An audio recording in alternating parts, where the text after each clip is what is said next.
चलिए, तो हमने शाम की क्लास में बात किया था बट सब नहीं थे, तो we will start from starting itself. Ideal gas मतलब ऐसी गैस जो हमने आइडियली मानी है कि भाई ऐसी कोई गैस होगी जो चाहे जो भी कंडीशंस हो, जो गैस लॉ हमने डिफाइन करे हैं उन सभी गैस लॉज को क्या करेगी, फॉलो करेगी।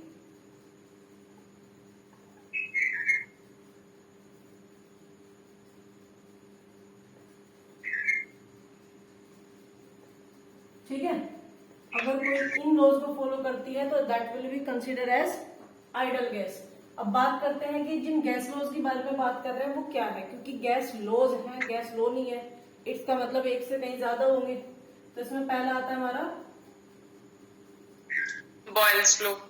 Boyle's law. बॉयल्स लॉ कहता है कि भाई अगर आप टेम्परेचर को कांस्टेंट कर दीजिए तो प्रेशर और वॉल्यूम दोनों एक दूसरे के रेसिप्रोकल होंगे। कहने का मतलब है P1 V1 is equal to P2। ठीक है, बॉयल्स लॉ के बारे में हमने कहा पढ़ा था, आइसोथर्मल में, है ना। आइसोथर्मल को तो चलो हम कई बार रिवाइज कर लेते हैं। मुझे जरा आइसोकोरिक के बारे में बताइए। आइसोकोरिक प्रोसेस में क्या कांस्टेंट होता है, रितेश बताइए। Volume constant. यहाँ पे होगा वॉल्यूम कांस्टेंट। अगर यहाँ पे वॉल्यूम कांस्टेंट होगा तो W क्या होगा, अनन्या।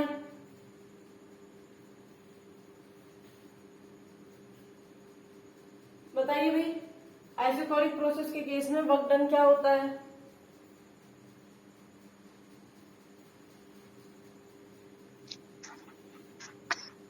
जीरो। बिल्कुल, इस केस में वर्क डन जीरो होगा। अगर वर्क डन जीरो है तो चेंज इन इंटरनल एनर्जी क्या होगा, जीरो। मैम dq के बराबर। dq के बराबर। और ये हमने किस लॉ से निकाला है, कौन सा लॉ है ये, first law. First law of thermodynamics. First law है। और फर्स्ट लॉ से किस चीज का कॉन्सेप्ट निकल के आता है, बताइए। Conservation of energy. Conservation of नहीं, कंसेप्ट ऑफ आता है यहाँ से internal energy. Concept of internal energy. और ये जो लॉ है it is based on conservation of energy. Conservation of energy. ठीक है, और आपके नॉलेज को समथिंग न्यू ऐड करते हुए इस लॉ की लिमिटेशन। अच्छा, जो हीट है, ये जो एनर्जी है, हीट की फॉर्म में हम बात कर रहे हैं ना, तो ये हीट कैसे फ्लो करती है, हॉट से कोल्ड की कोल्ड से हॉट, बताइए Shivam. Hot to cold. Hot to cold. ठीक है शिवम, हॉट टू कोल्ड की cold to hot, hot to cold. Hot to cold. क्या आपको इस लॉ से ऐसा कुछ पता लगा,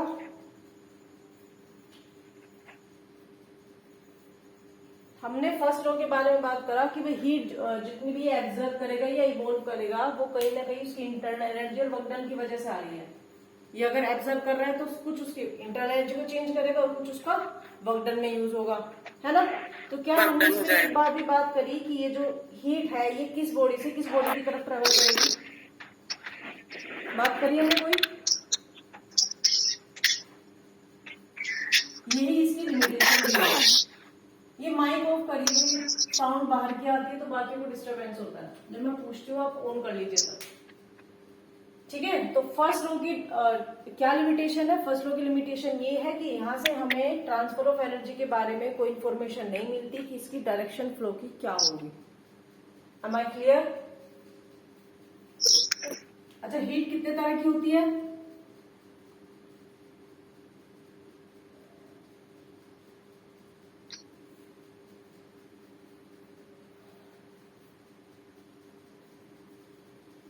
एंड लेटेंट हीट। ठीक है। एकता शुक्ला, जरा फॉर्मूला बताइए यहाँ पे हीट का। एकता शुक्ला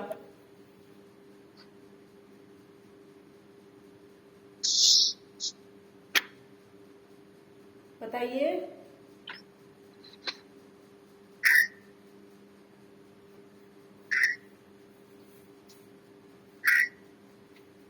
कौन बताएगा इसका formula? Q is equal to Q is equal MC into del T. ठीक है। लेटेंट हीट के लिए Q is equal to ML. Q is equal to ml। अच्छा ये m l ये v होगा कि f होगा? f होगा, v नहीं होता।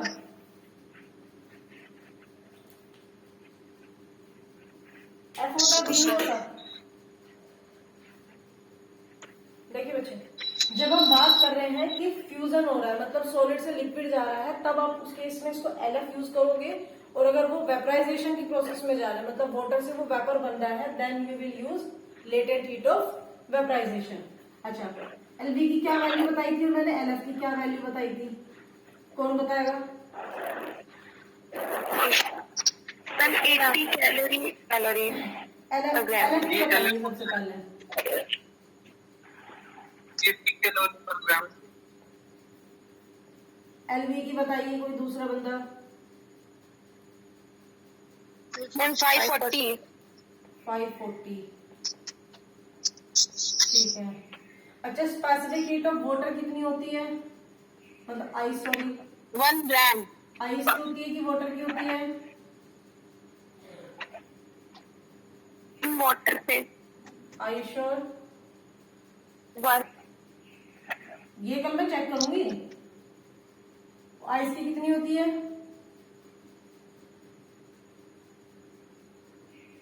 चलिए अभी आपको याद नहीं हम है, आइस की वही ये आप याद करेंगे, मैम ठीक है? ये आपको याद हो गई है सबको? मैम वाटर हाँ जी बताइए। के बराबर नहीं।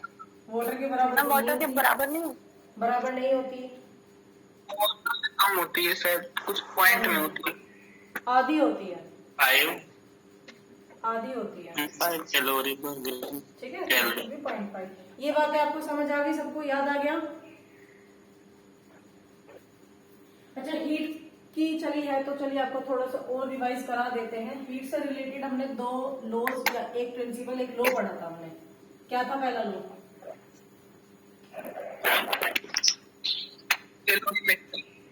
पहला हमारा था कैलोरीमेट्री, ठीक है। क्या कहता है कैलोरीमेट्री प्रिंसिपल? ये कहता है कि जितना कोल्ड बॉडी लूज कर सकती है, सिर्फ उतनी ही दूसरी कोल्ड बॉडी गेन कर सकती है, ना ज्यादा ना कम। तो ये वाला किस पे बेस्ड हुआ, बताइए भाई शिवम, आपका रिस्पॉन्स नहीं आ रहा। कंजर्वेशन ऑफ एनर्जी पे बेस्ड है। एनर्जी अगर T इनका कॉमन टेम्परेचर हो जाए या इक्विलिब्रियम टेम्परेचर हो जाए, ठीक है, जहां पे ये लूज करेंगे तो इसका मतलब इसका टेम्परेचर अगर T1 है, गेन करने वाले का टेम्परेचर अगर T2 है, तो बच्चों बड़ा कौन सा हुआ?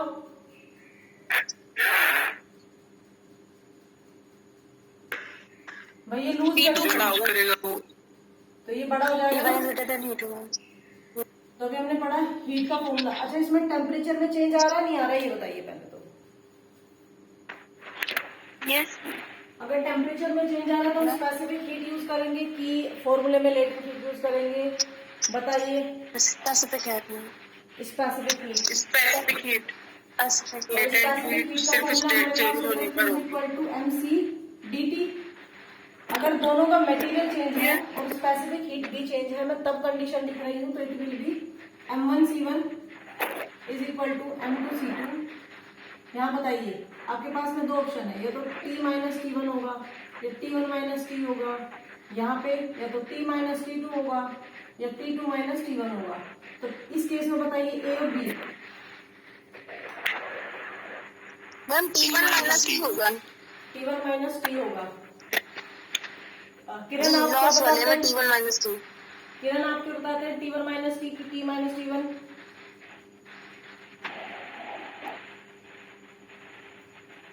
किरण T minus T2 minus T t minus T2 t1 minus t because t greater है माइनस और here it will be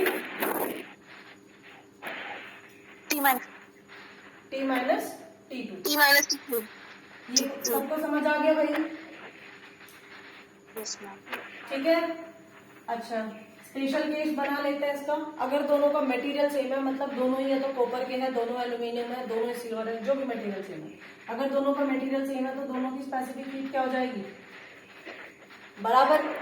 और अगर दोनों का मास भी सेम है, भाई हमने बोला कि हमारे पास 10 ग्राम का एक ब्लॉक है और 10 ग्राम का दूसरा ब्लॉक है कॉपर का, एक का टेम्परेचर इतना है, एक का टेम्परेचर इतना है, दोनों को हमने कॉन्टैक्ट मिलाया तो रिजल्टेंट क्या होगा, तो दैट मीन्स दोनों का मास भी बराबर है। और अगर दोनों का मास बराबर है तो मैं इसको हटा सकती हूँ, कैंसिल हो जाएगा। तो यहां से T जो है इन दोनों का क्या आ जाएगा, एग्जैक्ट मीन आ जाएगा। लेकिन ये कब आएगा बच्चों, ये तब आएगा जब दोनों का मटेरियल और दोनों का मास सेम हो। अगर दोनों का मास मटेरियल सेम नहीं है तो ये कभी भी एवरेज नहीं आता। ठीक है, आप ये एक्सपेक्ट कभी नहीं कर सकते कि एक ब्लॉक 20 ग्राम का है, मान लो ये 50 डिग्री सेल्सियस पे है, एक ब्लॉक 10 ग्राम का है और ये 40 डिग्री सेल्सियस पे है, तो जब ये कांटेक्ट में लाए जाएंगे तो दोनों का टेम्परेचर किसी भी हालत में 45 नहीं होगा। ठीक है, इसकी वैल्यू बिल्कुल मीन नहीं होगी, आपको ऑप्शन में मिलेगा, आंख बंद करके टिक नहीं करना है। हम जो है कैलोरीमेट्री का पूरा प्रिंसिपल यूज करेंगे। समझ आ गई इतनी? ठीक है, अगर मैं इसी क्वेश्चन में कैलोरीमेट्री लगाऊंगी तो क्या होगा, 20 इंटू सी इंटू टी, मुझे नहीं पता but it is 50 minus T is equal to 10 into C और it will be T minus 40। तो यहां हो जाएगा 100 माइनस 2t और t माइनस 40। तो बताइए t की कितनी वैल्यू आ जाएगी यहां से, बताइए भाई t की कितनी वैल्यू आ जाएगी, 30 140/3 140/3 आएगा ना। Yes ma'am. और कहीं ना कहीं ये किसके बराबर होगा, 46 अराउंड। तो ये 45 नहीं है ना बिल्कुल। समझ आ गया मैं जो चीज बताना चाह रही थी? हाँ जी। ज्यादा डिफिकल्ट नहीं है बट आपका प्रेजेंस ऑफ माइंड मांगते हैं क्वेश्चंस, और वही हमें प्रैक्टिस करना है कि भाई हमारा जो इजी है वो तो बिल्कुल गलत हो ही ना। ठीक है, आपकी प्रैक्टिस यही होनी चाहिए कि भाई आपको फॉर्मूले तो याद हो और आप उसमें डायरेक्ट वैल्यूज पुट कर दें। ठीक है, अच्छा, क्या कैलोरीमेट्री में सराउंडिंग से कोई इंटरेक्शन होता है? No ma'am. अगर सराउंडिंग से इंटरेक्शन नहीं होता और अगर सराउंडिंग से इंटरेक्शन हो जाए, मतलब आपकी दूसरी बॉडी हॉट, एक बॉडी गर्म है लेकिन हमने ऐसे मेज पे रख के छोड़ दिया उसको इंसुलेटर के साथ में, तो क्या वो ठंडी नहीं होगी? अगर हम चाय बना के रख दे तो वो ठंडी नहीं होती? हाँ जी बताइए, अगर हम चाय बना के रख दे और ये उम्मीद करें कि हम 1 घंटे बाद इसको पियेंगे और हमें गर्म मिलेगी, तो क्या वो उम्मीद सही है? सराउंडिंग होगा उसके सराउंडिंग के बारे में मैंने कुछ लिखा नहीं उस समय है। न्यूटन्स लॉ ऑफ कूलिंग लगेगा। हाँ जी, मैं आपसे अभी ये पूछा है, बाकी से जिनको नहीं पता लगा मैंने पूछा, अगर हम एक चाय का कप अपने लिए बना के रखे, हमको चाय पीने का मन है, हमने उसको बना के रख दिया और हम ये सोच रहे हैं कि भाई हम अपना सारा काम करके उस चाय को पिए 1 घंटे बाद में वो हमें गर्म मिलेगी बिल्कुल, क्या ऐसा पॉसिबल होता है? ऐसा होता है? No ma'am. मैंने तो उसके साथ में लेकिन कोई चीज कांटेक्ट में नहीं लाई, तो फिर उसकी एनर्जी किसके साथ लूज हुई है? सराउंडिंग के साथ। सराउंडिंग के साथ में। और जब सराउंडिंग के साथ में एनर्जी लूज आती है तब हमारा रोल में आता है न्यूटन्स लॉ ऑफ कूलिंग।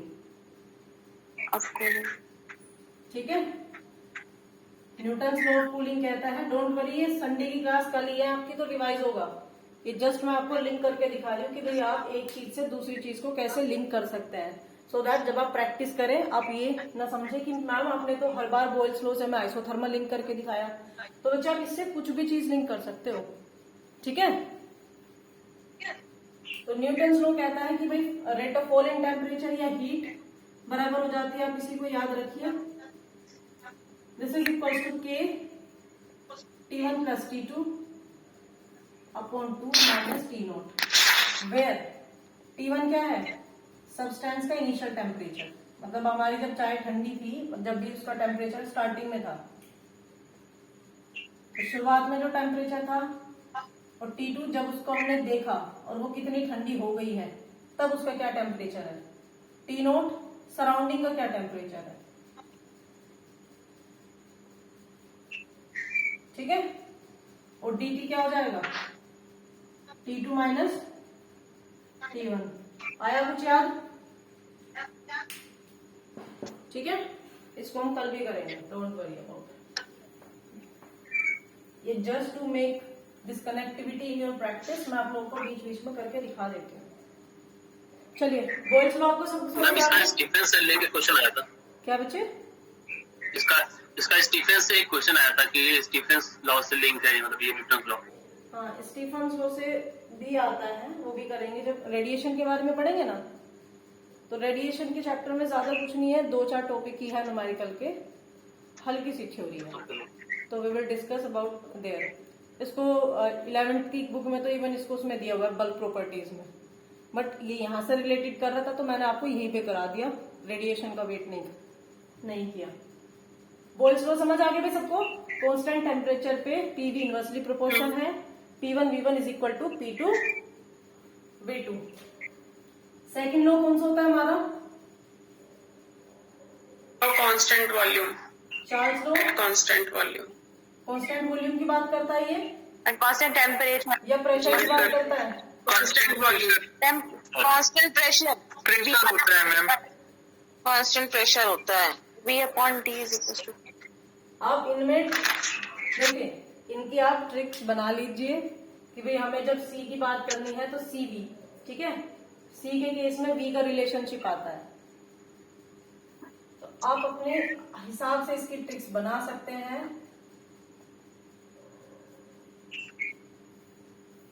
क्योंकि पूछे जा सकते हैं हमें डायरेक्ट भी, कोई दिक्कत तो है नहीं इनमें।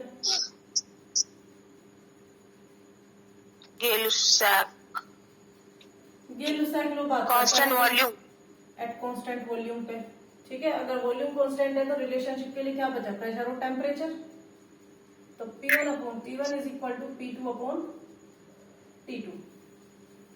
यहीं से अगर मैं इन तीनों को कंबाइन कर दूं तो it will be P1 V1 upon T1 is equal to P2 V2 upon, ये समझ आया सबको। Fourth one is Avogadro law. देखिए एवोगाड्रो कहता है कि अगर आप सेम प्रेशर टेम्परेचर कंडीशन में अलग अलग गैसेस के मोल्स की बात कर रहे हैं और उनका वॉल्यूम सेम लिया है, मतलब जिस बीकर में आप उनको ले रहे हैं, 4-5 जितने भी आपके पास बीकर्स है, उन सब में उतनी ही गैस भरी हुई है, जितनी फर्स्ट में, जितनी सेकंड में, जितनी थर्ड फोर्थ में, ठीक है। अगर ऐसा है, मतलब उनके ये सब कांस्टेंट हो जाता है एक तरह से, तो उनके नंबर ऑफ मोल्स क्या होंगे, बराबर होंगे, ठीक है। जितनी भी आपके पास गैसेस है all will have same number of moles, ये बताता है एवोगाड्रो लॉ। अब हम इस एम की बात कर लेते हैं, नंबर ऑफ मोल्स, ये फॉर्मूला होता है मास ऑफ गैस, मतलब आपको जो क्वेश्चन में गिवन होता है ना कि 10 ग्राम या 20 ग्राम है। ये माइक किसने ऑन किया हुआ है भाई अभी अपना, आपको मैंने बोला कि आप अपना माइक ऑफ कर लीजिए क्योंकि डिस्टरबेंस आता है, बच्चे बाहर, आपको नहीं पता लगेगा बट बाहर आता है, ठीक है। यहाँ देखिए नंबर ऑफ मोल्स मतलब मास ऑफ गैस, जो आपको क्वेश्चन में गिवन होता है ना कि 10 ग्राम गैस, वो गिवन होता है, वो मास ऑफ गैस होता है upon molecular mass of gas. और अगर गैस मोनो एटॉमिक है तो ये मोलिकुलर मास किसके बराबर हो जाएगा, उसके एटॉमिक मास के बराबर हो जाएगा, ठीक है। Also this N is equal to molecules of gas, कि आप कितने मोलिक्यूल्स के बारे में बात कर रहे हो, मतलब क्वेश्चन में आपको मास की टर्म में ना देके मोलिक्यूल की बात करें कि भाई आपको 10 की पावर 3 मोलिक्यूल्स का जो है प्रेशर वॉल्यूम निकालना है, अपॉन एवोगाड्रो नंबर, ठीक है। This may be new for you but ये आप सबको पता ही होगा पहले से, ठीक है। आप यहां से भी देख सकते हैं कि हमारे पास प्रेशर टेम्परेचर तो नहीं है बट वॉल्यूम मास का फंक्शन है, तो हमारे यहाँ पे जो कांस्टेंट आना चाहिए वो ऐसा कांस्टेंट आना चाहिए जो मास का फंक्शन हो, तो वो कांस्टेंट क्या आता है यहाँ पे, मोल्स का, ठीक है। नाउ फिफ्थ लॉ की अगर हम बात करते हैं तो वो है Dalton law of partial pressure.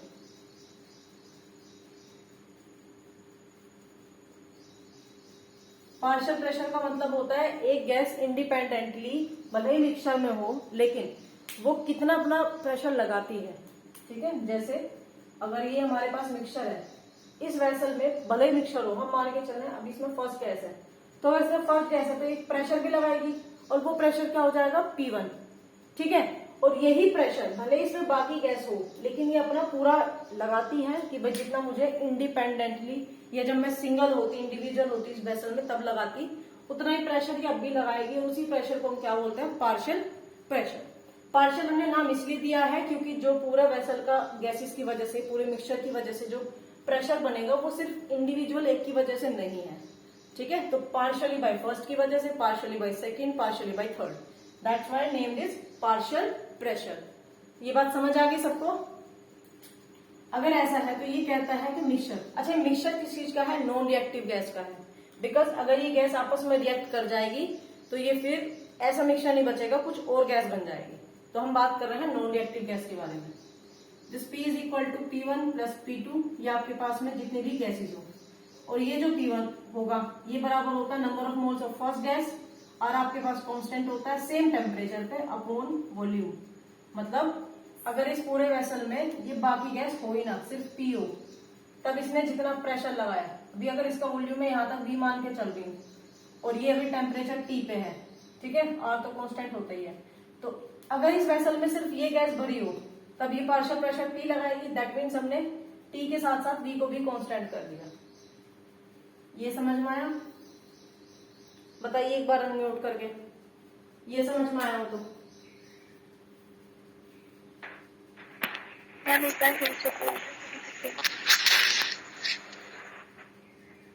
ठीक है,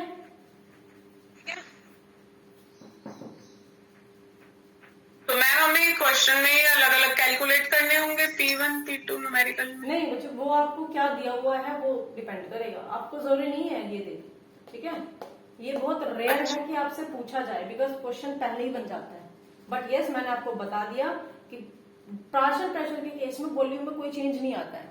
तो एक तरह से आप ये बोल सकते हो कि यहाँ पे जो रिलेशनशिप बनेगा वो ये बनेगा, P1 upon P2 is equal to N1 upon N2। समझ में आया?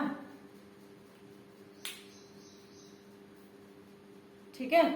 आपसे दो गैसेस का रेशियो पूछ सकता है, दो की वैल्यू देके नंबर ऑफ मोल्स पूछ सकता है कि भाई पहले में कितने मोल थे, अब कितने हो गए।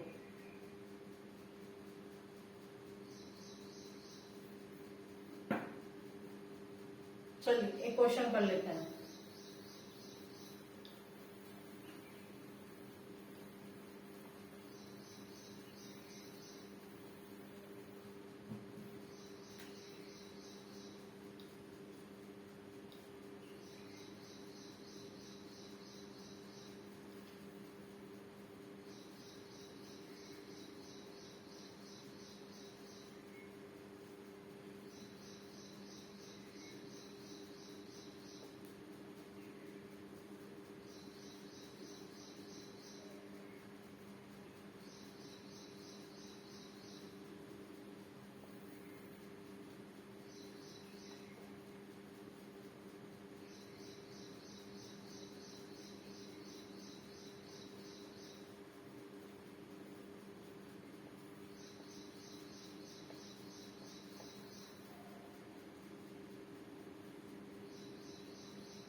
अच्छा ये न्यूमेरिकल आप लिख लीजिए, क्योंकि कुछ न्यूमेरिकल्स मैं आपको यहाँ पे क्लास में न्यू भी बना के देती हूँ, तो वो मैंने पहले से लिखे हुए नहीं होते, ठीक है। तो मेक श्योर कि आपकी न्यूमेरिकल्स की एटलीस्ट एक सेपरेट कॉपी हो। चलिए करिए अभी numerical. A gas is filled in vessel eight 5 atm pressure is heated such that 1/4 of gas escape out of vessel। आपको फाइनल प्रेशर निकालना है, और वेसल का एक्सपेंशन हम नेग्लिजिबल मान के चलते हैं, आपको क्वेश्चन में दिया हो या ना दिया हो, ठीक है भाई।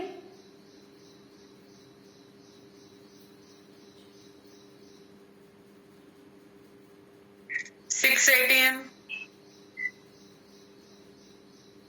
नहीं सॉरी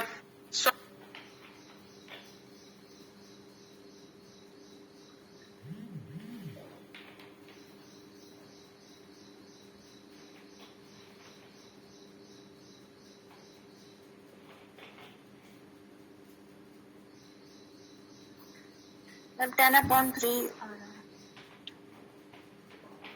कितना आ रहा है? 10/3 10/3 मैम। बाकी भी बताइए।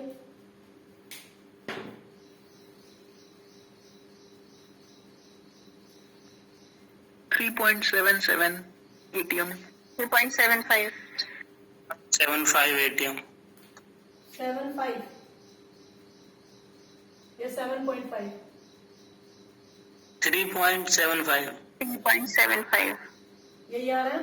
3.77 ATM। Sorry 3.7 yes 3.75। चलिए, जिनका नहीं हुआ है वो देख लीजिए। P1/P1 is equal to M1/N2 आपको लगाना यही है, ठीक है। तो P2 इज इक्वल टू क्या हो जाएगा? P2 का फॉर्मूला बन जाएगा P1 N2 by N2/N1 into P1। यही बनेगा, 20/3 यही बनेगा। जब 1/4 एस्केप हो जाएंगे तो उसमें कितने बचे? 3/4। इसकी मल्टीप्लाई आप P के साथ कर दीजिए, मतलब 5 के साथ में। 15/4 यही आ रहा था। यस यही आ रहा था। सबका आ गया मैम। ये N2/N1 है। N2/N1 है कि N1/N2? बच्चे? ये P1/P2 ये है। N2/N1। P1/1 है ना, यही तो रिलेशन था, यही था ना। जब आप इसको P2 की वैल्यू से डिवाइड करोगे तो इट विल बी N2RT/V। ये पूरा खत्म हो जाएगा, तो N1/N2 बचेगा। आपको P2 निकालना है तो उसको फॉर्मूले को मॉडिफाई कर लीजिए अपने अकॉर्डिंग।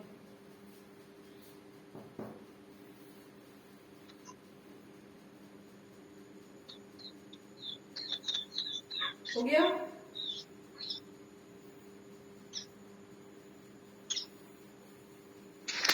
मैम एक डाउट है थोड़ा। हाँ जी। इस क्वेश्चन में वॉल्यूम मान के क्यों निकाल करेंगे तो सकते? टेम्परेचर। मैंने आपको कल भी बताया था बच्चे कि ये जो गैस एस्केप आउट हो गई ना, हमें ये तो पता है ये हमारे वॉल्यूम का कितना फ्रैक्शन हुआ है, लेकिन हमें फाइनल वॉल्यूम नहीं पता कि उसने कितना ऑक्यूपाई करा होगा, है ना। तो इसीलिए हम मान के चलते हैं कि हम विद इन वेसल की बात कर रहे हैं भाई, ठीक है। अगर हम विद इन वेसल की बात करेंगे तो आपका वॉल्यूम जितना था वो फिक्स हो जाएगा ना। तो सिर्फ इसमें ये होगा कि जो हवा बाहर निकल गई उसका नंबर ऑफ मोल्स उतने आउट कर देंगे, और जो रह गई है उतने नंबर ऑफ मोल्स की हम बात कर लेंगे, ठीक है मैम। ठीक है।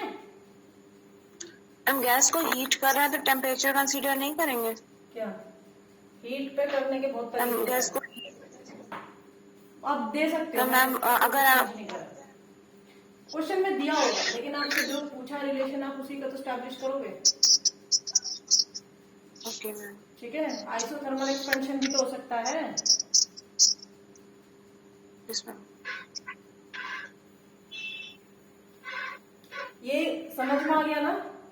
देखिए, अगर ये यहाँ से ये ना लिखा होता Yes, ma'am. तो एस्केप आउट हो गई, क्योंकि एस्केप होने के बाद में हमें ये तो पता है कि भाई मान लो इसके अंदर 4 लीटर वॉल्यूम था, तो हमें ये तो पता है कि भाई इसमें से एक बाहर चली गई, लेकिन ये बाहर जाके इसने कितना फाइनल वॉल्यूम ऑक्यूपाई करा हमें ये आइडिया नहीं है, ठीक है। इसलिए हम विद इन वेसल बात करेंगे कि भाई 4 यहां तक अगर मॉलिक्यूल बाहर निकले हैं तो बाकी के वॉल ने इसको भर लिया है, बस वो क्वांटिटी में कम है और वो क्वांटिटी हम यहां से अपनी निकाल लेंगे। Am I clear? आप इस क्वेश्चन को अगर आपको नहीं पता होगा तो आप वॉल्यूम से सोल्व करेंगे, एंड आई कैन गारंटी कि वो ऑप्शन भी आपको ऑप्शन में मिलेगा, चाहे आपको टेम्परेचर ही क्यों ना निकालना हो, ठीक है। चलिए सर, एक क्वेश्चन और कर लीजिए।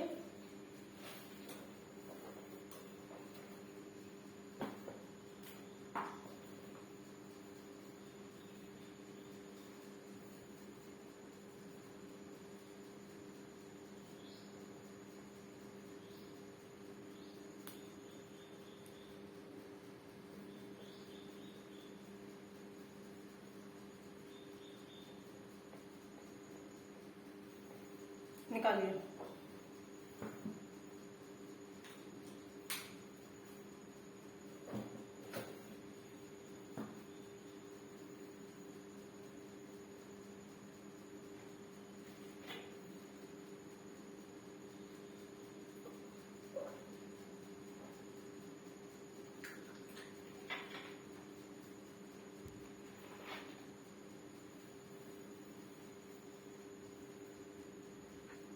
मैम 40.5। कितना आया?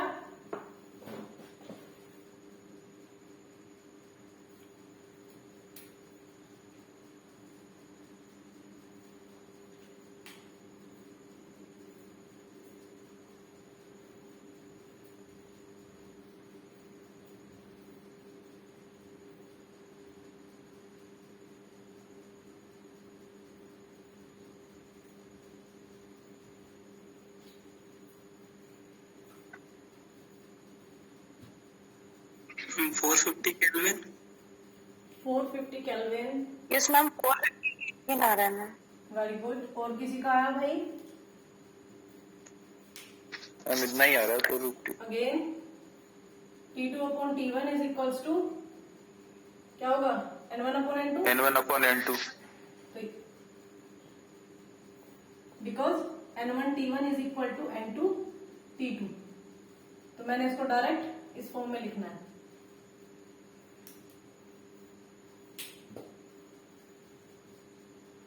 मैम 4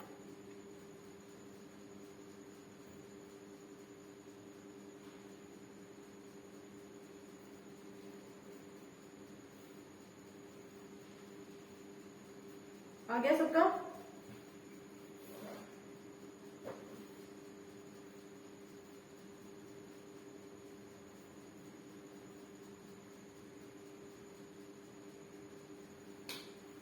मैम N1/N2 की जगह 3/4 रखेंगे या 4/3? आप बताइए। N1 तो 1 ही होगा, N2 हो जाएगा 2/3, तो 3/2 हो जाएगा ये घूमकर।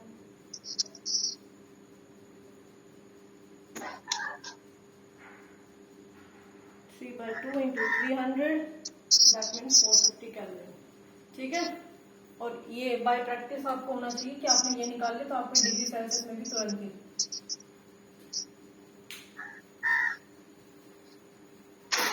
माइक ऑफ कर लीजिए प्लीज।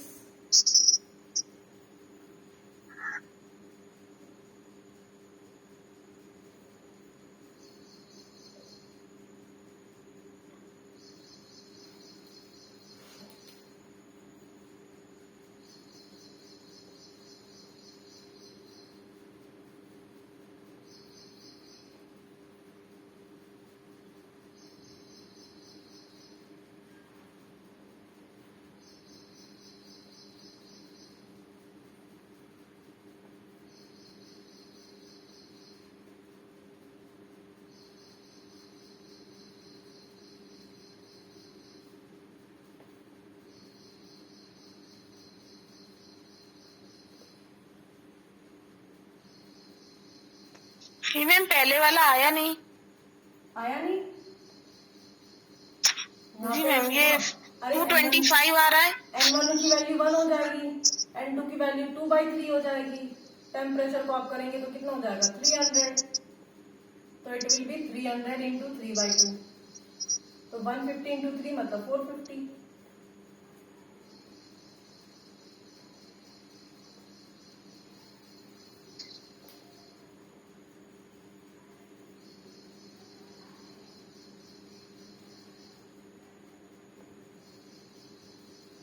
करिए।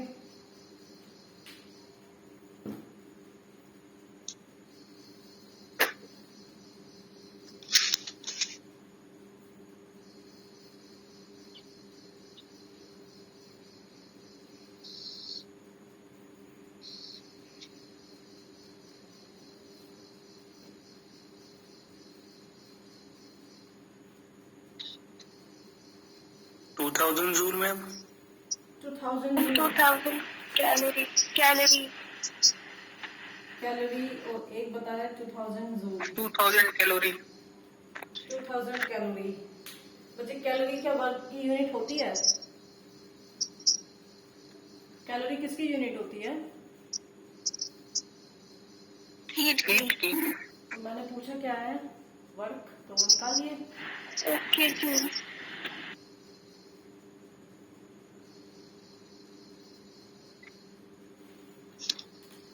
W is equal to P D V, मतलब P V2 जूल आएगा मैम। V2 minus V1। और ये लिखा हुआ है 5, इसको कन्वर्ट करेंगे 1.0313 होता है, 31 होता है।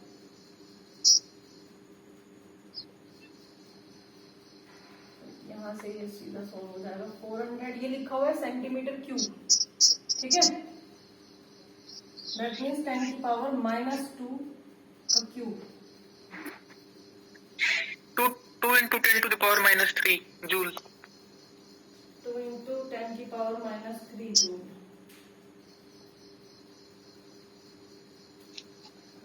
यहाँ से आपका होगा ये 20,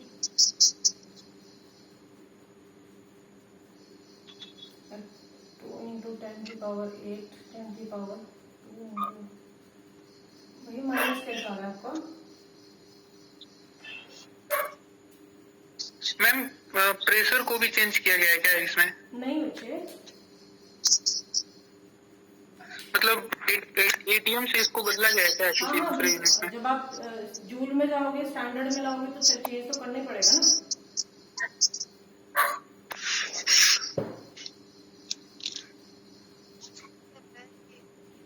माइक होने किसी का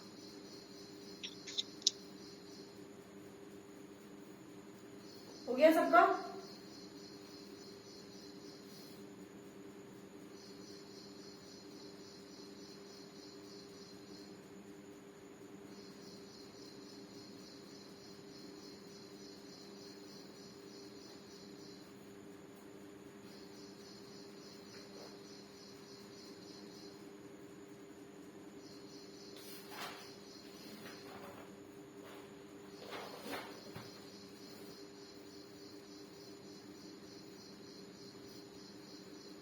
सबका हो गया? मुझे बताइए।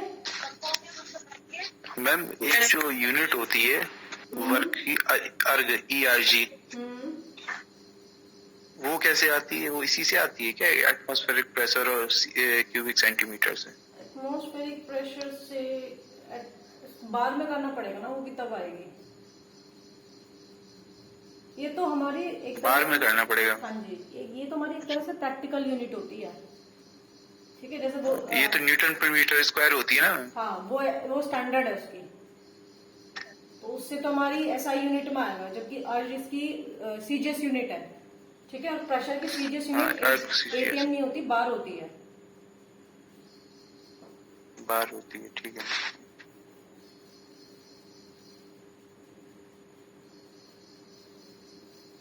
हो गया सबका? Yes ma'am. क्लियर है सबको कैसे हुआ?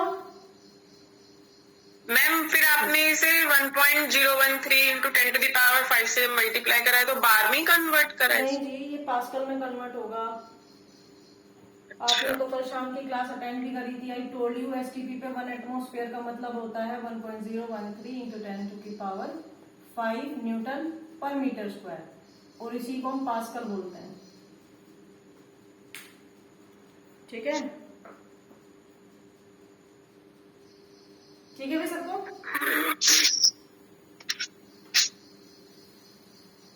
चलिए अब थोड़े काइनेटिक थ्योरी के असम्पशन के बारे में बात कर लेते हैं। वैसे ये जो लॉज हमने पढ़े हैं ये काइनेटिक एनर्जी से ड्राइव हो सकते हैं, बट हमें उस चीज में नहीं लगना है, तो we will talk directly about assumptions, ठीक है। कि वे काइनेटिक थ्योरी किस बारे में बात करती है, क्योंकि देखिए बात किसके बारे में हो रही है, आइडल गैस के बारे में हो रही है। आइडल होती नहीं है, तो दैट मीन्स इसने कुछ चीजें तो अज्यूम करके चली होगी, भाई ऐसी बात नहीं होती है, ऐसा होता है, तो उन्हीं के बेस पर हम बात करेंगे।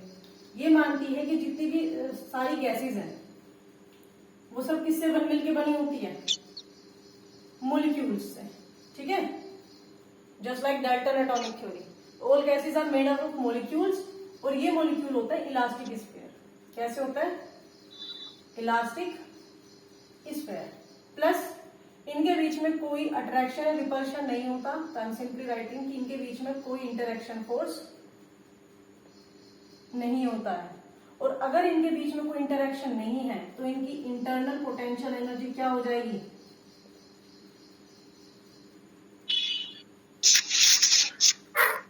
ये हो जाएगी 0। ये बात समझ आई भाई? ठीक है। और अगर इनकी इंटरनल पोटेंशियल एनर्जी इनके अंदर नहीं है तो सिर्फ इनके अंदर क्या बची? इंटर्न एनर्जी के नाम की जो बची वो क्या बची, सिर्फ काइनेटिक। Kinetic energy. और काइनेटिक प्रोपोर्शनल होती है टेम्परेचर पे। टेम्परेचर बढ़ाओगे तो मॉलिक्यूल्स की या किसी भी ऑब्जेक्ट की काइनेटिक एनर्जी बढ़ जाएगी। तो फॉर आइडल गैस जो इंटरनल एनर्जी होती है वो फंक्शन होता है सिर्फ टेम्परेचर का। समझ में आया?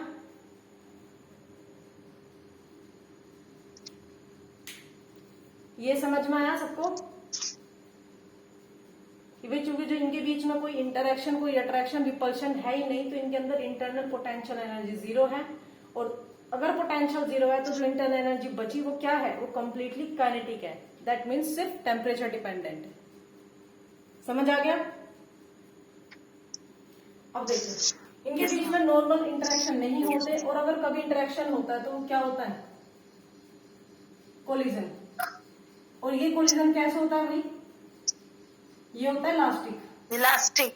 और इलास्टिक होने का मतलब है कि इसकी काइनेटिक एनर्जी प्लस इसका मोमेंटम, ये क्या हो जाएंगे, कंजर्व्ड। ये बात समझ आई?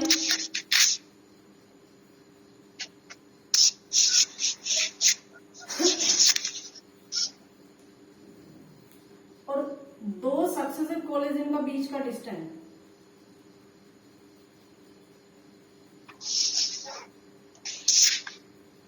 कहने का मतलब है मीन फ्री पाथ इधर हुआ है और एक दूसरा कोलिजन इधर हुआ है इन्हीं मॉलिक्यूल्स का, तो it will B mean free path. इसको क्या बोलते हैं, 10 की पावर 3 एंगस्ट्रॉम, जो हम लास्ट में भी पढ़ेंगे। एंड इस पे हमें न्यूमेरिकल्स भी सॉल्व करने हैं। ट्रांसपोर्ट फिनोमेना इसी पे बेस्ड होता है हमारा पूरा। और ये जो होता है ये लगभग होता है 10 की पावर 3 एंगस्ट्रॉम। ठीक है, जबकि इंटरमोलिकुलर स्पेस किस रेंज का होता है, 2 एंगस्ट्रॉम। ये लगभग होता है 2 एंगस्ट्रॉम। और सिमिलर यही इक्वल होता है लगभग साइज ऑफ मॉलिक्यूल के। अब ये बताओ, इतनी बातें आप सबको समझ आ गई? मैं एक बार रिपीट कर दे रही हूँ। काइनेटिक थ्योरी, एक बार म्यूट कर लीजिए भी अपने आप को। काइनेटिक थ्योरी कहती है कि जितनी भी गैसेस है सभी किससे बनी हुई है, मॉलिक्यूल्स से। और ये जो मॉलिक्यूल्स है दीज आर इलास्टिक स्फीयर। क्या है ये सब, इलास्टिक स्फीयर है। और इनके बीच में कोई इंटरेक्शन नहीं होता है। तो अगर इनके बीच में कोई इंटरेक्शन नहीं है, इसका मतलब इनकी इंटरनल पोटेंशियल एनर्जी हो जाती है जीरो। और हमारे पास दो ही तरह की होती है, तो पोटेंशियल या काइनेटिक, बाकी तो सब ट्रांसफॉर्म फॉर्म होती है। तो अगर पोटेंशियल जीरो हो गया तो बचा क्या, सिर्फ kinetic. That means for idol gas जो इंटरनल एनर्जी होती है वो पूरी तरह से काइनेटिक होती है, उसमें पोटेंशियल का जीरो भी निशान नहीं है। ठीक है। और काइनेटिक जो होती है वो डिपेंड करती है टेम्परेचर पे। इसीलिए जो हमने लास्ट में थर्मोडायनेमिक्स में डायरेक्टली पढ़ा था कि for idol gas internal energy सिर्फ टेम्परेचर का फंक्शन है, वो इसीलिए होता है। समझ आ गया? टेम्परेचर का फंक्शन अगर है तो कहने का मतलब है अगर आइसोथर्मल प्रोसेस आप इसके साथ कर रहे हैं आइडल गैस के साथ में, तो इसका क्या हो जाएगी, कांस्टेंट हो जाएगी। क्योंकि टेम्परेचर कांस्टेंट तो इंटरनल एनर्जी भी कांस्टेंट। फिर हमने बात करी कि वैसे तो इनमें अट्रैक्शन नहीं होता है, लेकिन क्या होता है इनके बीच में, कोलिजन होता है। और ये जो कोलिजन हम मान के चलते हैं, ये हम मान के चलते हैं कि परफेक्टली इलास्टिक है। परफेक्टली इलास्टिक से मतलब कि इसकी काइनेटिक एनर्जी और मोमेंटम दोनों क्या रहते हैं, कंजर्व रहते हैं। एक तरह से इसकी एनर्जी कंजर्व हो जाएगी वहीं पे। फिर हमने बात करी कि जब कोलिजन होता है तो दो सक्सेसिव कोलिजन का जब होता है उनके बीच के डिस्टेंस को हम बोलते हैं मीन फ्री पाथ। और गैसेस के केस में ये मीन फ्री पाथ लगभग 1000 ऑर्डर होता है एंगस्ट्रॉम का। ठीक है, 1000 एंगस्ट्रॉम के करीब ये होता है। ये हमने पढ़ लिया। फिर हमने पढ़ा कि इनका इंटरमोलिकुलर स्पेस जो होता है वो लगभग 2 एंगस्ट्रॉम होता है, और यही लगभग साइज ऑफ मॉलिक्यूल होता है। प्लस ये जो कोलिजन है दीज आर इंस्टेंटेनियस, ऐसे कुछ भी प्री प्लान जैसा नहीं होता है, एकदम से हो जाता है अपने आप। सबकी ये बातें समझ आ गई काइनेटिक थ्योरी के लिए। और यस, जो एक चीज मैं भूल गई, these obey Newton's law, Newton's law of motion.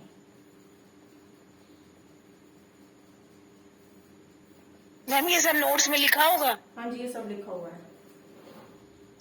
But हाँ, इस तरह से फ्लो चार्ट में ही थोड़ा पॉइंट वाइज हो सकता है। ये देखिए, ये फ्लो चार्ट मैं आपको इसलिए बना रही हूँ कि जब आप प्रैक्टिस करें तो आप ऐसे ना करें कि फर्स्ट पॉइंट सेकंड पॉइंट आप इतना ही फ्लो चार्ट बना लें। मैं सिर्फ ये बता सकती थी कि भाई इलास्टिक कोलिजन है, दीज आर समथिंग एक्स्ट्रा कि जो हमें रिवीजन में हेल्प आउट करता है। समझ आ गया भाई सबको? बताइए कोई ऐसा हो जिसको ये पॉइंट समझ में ना आया हो, अजम्पशन ना क्लियर हुए हो? आया मैम। बाकी भी बताइए।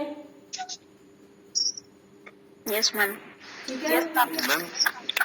मैम जो कोलिजन होता है हाँ जी, वो इलास्टिक होता है या परफेक्टली इलास्टिक होता है? परफेक्टली होता है इसमें। आइडल केस है ना, आइडल इसीलिए तो मानते हैं क्योंकि इसमें कोई कमी नहीं है, ऐसा होता नहीं है। फिर बाकी सब समझ आ गया? Yes ma'am. चलिए तो फिर मैम एक बार मीन फ्री पाथ बता चलिए, दीजिए। वो हम लास्ट में पूरा डिस्कस करेंगे, बट मेन फ्री पाथ का मतलब होता है दो सक्सेसिव कोलिजन के बीच का डिस्टेंस। अच्छा। ठीक है, इसी को मीन फ्री पाथ बोलते हैं, चाहे वो हम इलेक्ट्रोस्टैटिक्स में पढ़ लीजिए, चाहे आप मैग्नेटिक में पढ़ लीजिए। मतलब यही है, दो सक्सेसिव कोलिजन के बीच का डिस्टेंस। ठीक है, अभी मैंने आपको कल भी बताए थे कुछ डायरेक्ट रिलेशनशिप, आज भी बता रही हूँ। कहाँ से ड्राइव हो रहे हैं? होती है मैक्सवेल डिस्ट्रीब्यूशन से है। ठीक है, एक जरा सा हिंट दे देती हूँ मैं। मैक्सवेल डिस्ट्रीब्यूशन कहता है कि अगर आपका एक मोलिक्यूल है, वो ट्रेवल कर रहा है, तो बेसिकली जो उसकी नेट स्पीड होती है वो सबका सम होगी। ठीक है, करने की आपको जरूरत नहीं है, ये जस्ट ऐसे ही मैं बता रही हूँ ना, आपके उससे पर्पज से, एग्जाम पर्पज से। प्लस सारी आपस में म्यूचुअली परपेंडिकुलर होती है, एंड गैस कोई भी डायरेक्शन को स्पेसिफिकली प्रीफर नहीं करती कि भाई मैं एक्स एक्सिस में जाऊंगी, मैं वाई में जाऊंगी या मैं जेड में जाऊंगी। तो दैट्स वाई इन सब के होने की प्रोबेबिलिटी बराबर ही होती है। ठीक है, ये एक्स्ट्रा ही है, आपको करने की इतनी कुछ खास जरूरत है नहीं। हाँ, आपको डायरेक्ट याद करना है प्रेशर एक्सर्टेड बाय गैस। और कौन सी गैस के बारे में बात हो रही है बच्चे? आइडल गैस के बारे में। तो ये प्रेशर जो आता है वो आता है 1/3 mn/v, और ये हो जाएगा c²।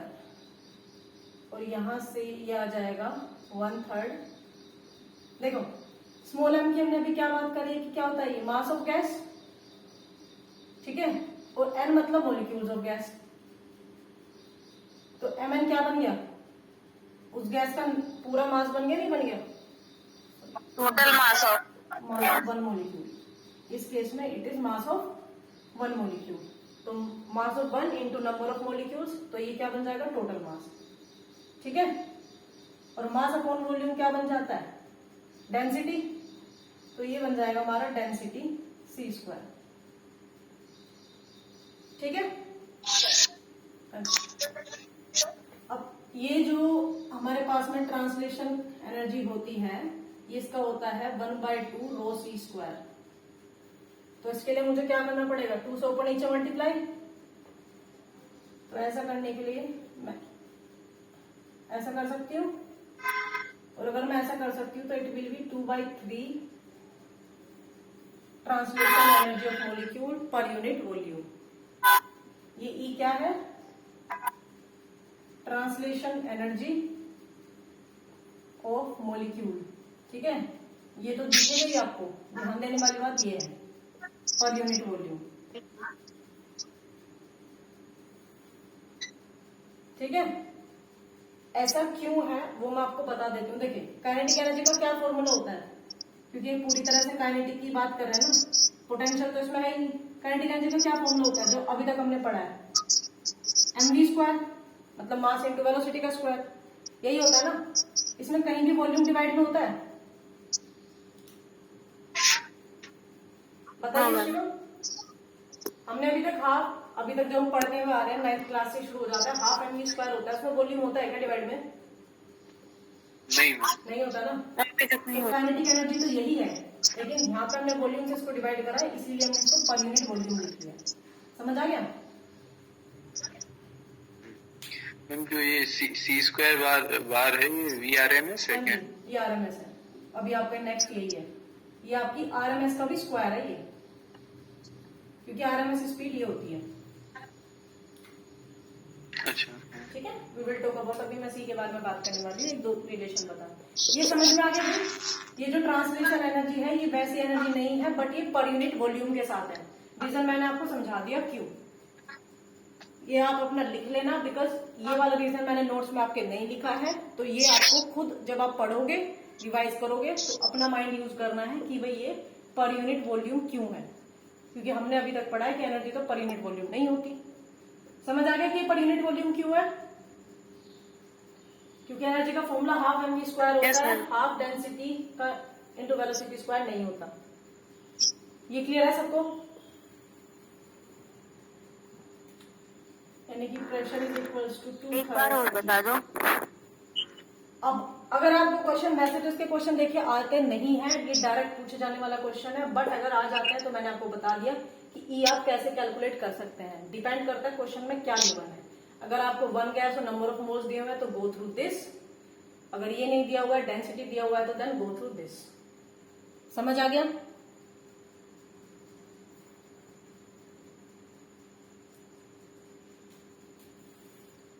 जो ये रिलेशन है मैम हाँ जी, पी और ई का, हाँ जी। तो इससे ये क्या आ रहा है, ये जो प्रेशर है पर यूनिट वो क्या है कि काइनेटिक एनर्जी का 2/3 है, क्या कहेंगे, कैसे इसको इलेबोरेट करेंगे? वॉल्यूम का 2/3 है। Translational energy per unit volume का 2/3 है, pressure exerted by ideal gas. अब किसी टेम्परेचर मतलब एक मॉलिक्यूल के द्वारा या सारे के द्वारा? गैस के द्वारा ना, तो एन की मल्टीप्लाई पूरा गैस का टोटल प्रेशर है। अगर मैं पूरी गैस के लिए बात नहीं करूंगी तो मुझे एन की जरूरत नहीं है ना, फिर टोटल मास बनाने की जरूरत ही अच्छा। नहीं है, तो फिर मैं सिंगल एन के साथ फॉलो करूंगी। ये पूरी गैस के बारे में बात होगी तभी तो एन लिखा है। ठीक है। ठीक है, सबको क्लियर है? अभी ये डायरेक्ट Yes, ma'am.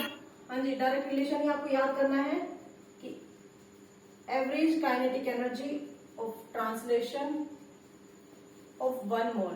बस ध्यान देने वाली बात यही है कि 1 मोल के बारे में बात कब होती है, या ये 1 मोलिक्यूल के बारे में बात कब होती है। ठीक है, देखिए जो अभी आप तक पढ़ गए होंगे वो होता है 3/2।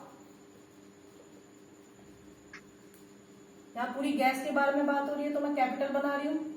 ठीक है, यहाँ एक के बारे में बात हो रही है तो मास में क्या यूज करूंगी, ऑफ 1 मोलिक्यूल। दोनों बातें समझ आ गई?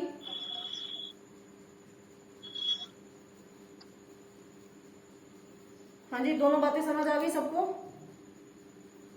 मैम ये कैपिटल एम की जगह स्मॉल एम कैसे हो गया? वही तो मैं दिखा रही हूँ, यहाँ पे 1 मोल है, यहाँ 1 मोलिक्यूल है, ये दोनों अलग अलग क्वेश्चन है।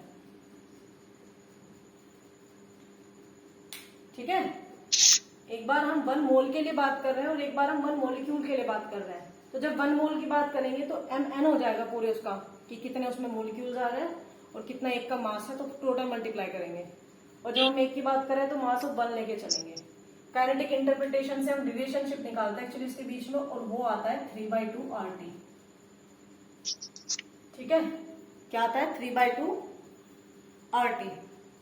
ये इसमें एनर्जी में रिलेशन बनाया जाता है कि भाई एनर्जी जो है टेम्परेचर के साथ में किस तरह से वो कर रही है, क्योंकि अभी तक हमने बात करा कि जो काइनेटिक एनर्जी है वो डायरेक्टली डिपेंड कर रही है, तो वो जो कांस्टेंट आता है यहाँ वो 3/2 है। समझ आ गया? ठीक है भाई। अच्छा, अब मुझे बताइए मैंने इस फॉर्मूले में ऐसा क्या करा, ये m की वैल्यू क्या रखी थी हमने, mass of 1 molecule into n। इसका मतलब मैंने ऊपर वाली इक्वेशन को क्या करूंगा, n से डिवाइड। तो n से करने के बाद इससे तो ये आ गया, तो यहां से क्या आएगा, ये आएगा बोल्ट्जमैन कांस्टेंट। KT। समझ आ गया? Because Boltzmann constant into number of molecules gives R, यानी कि गैस कांस्टेंट। आपसे ये डायरेक्ट रिलेशन भी पूछ सकते हैं, लेकिन ट्रिक करने वाली बात ये है कि आपको 1 मोल ना देखे, क्योंकि 1 मोल आपको बुक पे बहुत इजीली मिल जाएगा कि 3/2 RT होता है। बट अगर वहां से 1 मोल ना देके 1 मोलिक्यूल दे दिया तब आप इस पे गलती से भी मत चले जाना। ठीक है, because it is 3/2 Boltzmann constant into temperature. समझ आ गया? Yes ma'am. चलिए, इतना काफी है आपके लिए अभी तक का। अभी हम बात करते हैं मैक्सवेल डिस्ट्रीब्यूशन में। वैसे आपको इसकी जरूरत नहीं है, बट मैं आपको इसके लिए एक्सप्रेशन लिख देती हूँ, जो एक बार आप नजरों से निकाल लेना कि भाई हाँ ये एक्सप्रेशन होता है।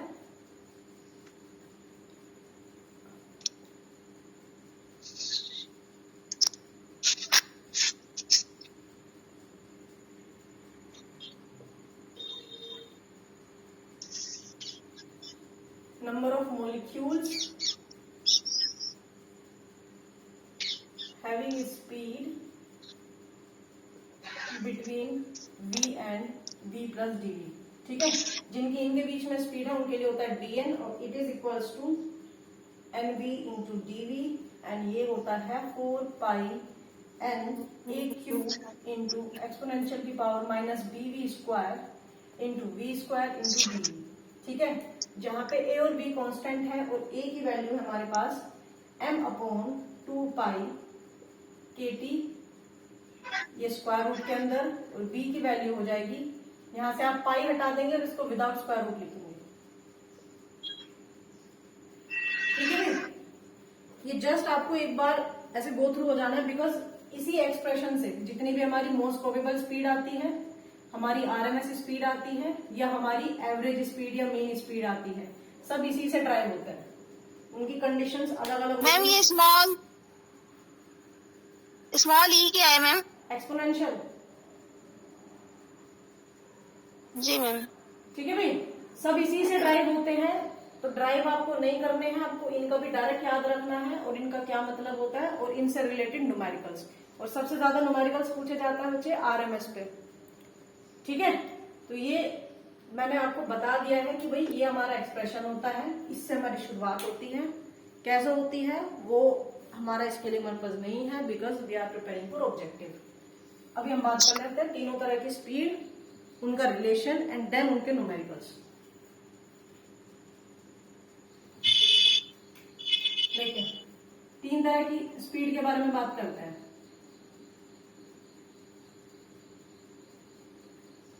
एक होता है मोस्ट प्रोबेबल, एक होता है आरएमएस मतलब रूट मीन स्क्वायर स्पीड, और एक होता है एवरेज।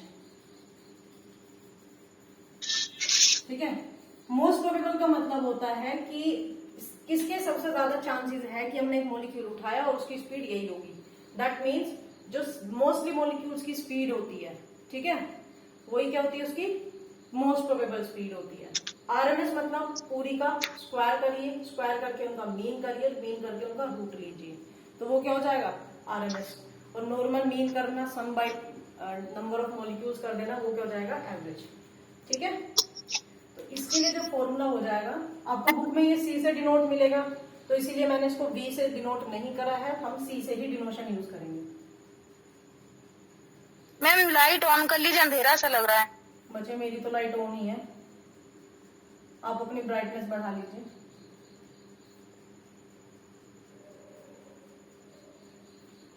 इसका मतलब हो जाएगा आपके पास C1 है तो C1 का स्क्वायर प्लस C2 का स्क्वायर, जितनी भी आपके पास स्पीड है सबको मीन करेंगे और उनका स्क्वायर रूट ले लेंगे। ठीक है, इसका मतलब होता है कि सबको ऐड करेंगे और सबका मीन ले लेंगे।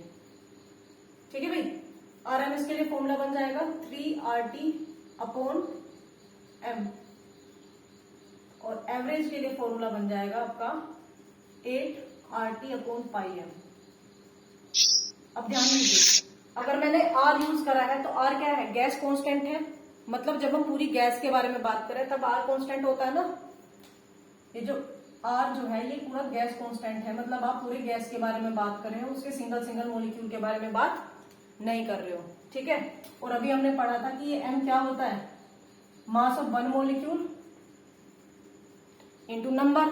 तो अगर इस m को मैं ऐसे ना लिख के ऐसे लिख दूं कि भाई ये mn है, तो ये R अपॉन n क्या बना देगा, बोल्ट्जमैन कांस्टेंट। ठीक है, तो दोनों ही फॉर्मूलेज होते हैं, बस फर्क होता है कि हमने कब m को क्या वैल्यू रखी है, तो सेम उसमें तीनों ही फॉर्मूलेज होंगे। रीजन समझ आ गया सबको, कैसा क्यों होता है।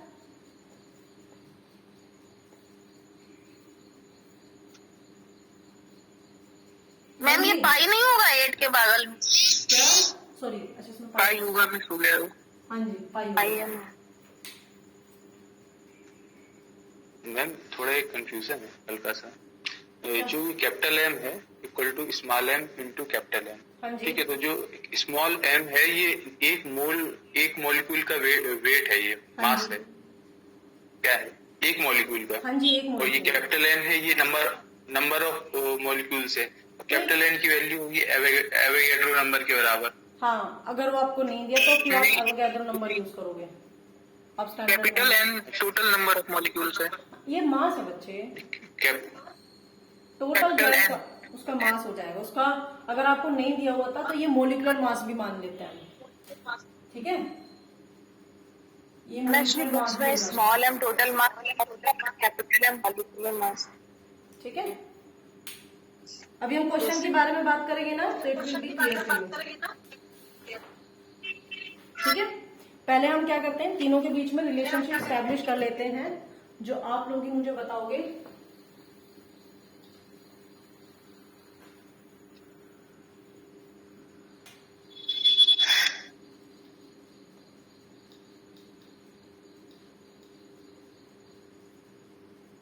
यहां कितना आ जाएगा, √2, यहां आ जाएगा √3 और यहां आ जाएगा √8/π, ठीक है।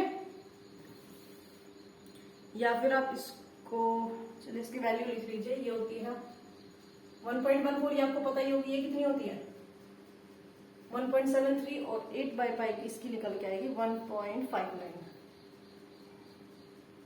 तो मुझे ये बताइए सबसे बड़ी वेलोसिटी की कौन सी है इसमें, स्पीड। रूट मीन स्क्वायर सबसे बड़ा। तो रूट मीन स्क्वायर की वैल्यू सबसे ज्यादा है, सबसे कम किसकी है, सबसे कम है प्रोबेबल। तो कुछ इस तरह से बन जाएगा। इनके फॉर्मूलेज याद रख लेना, क्योंकि किसी दो का रिलेशन भी पूछा जा सकता है आपसे, इन तीनों का वैल्यूज में भी पूछ सकते हैं और इन स्क्वायर रूट में भी पूछ सकते हैं, ठीक है। समझ आ गया भाई सबको। और न्यूमेरिकली हमें जो Yes.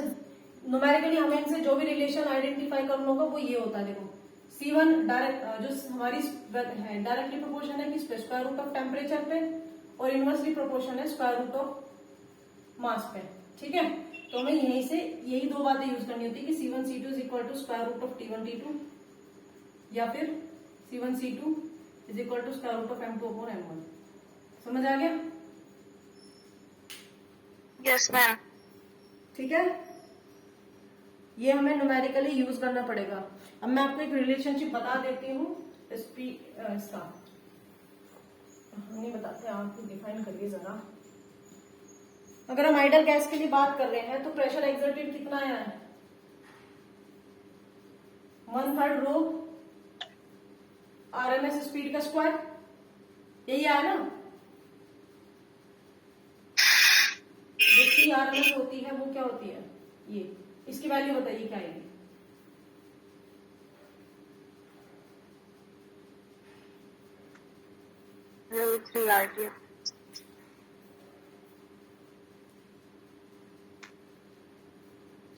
ठीक है।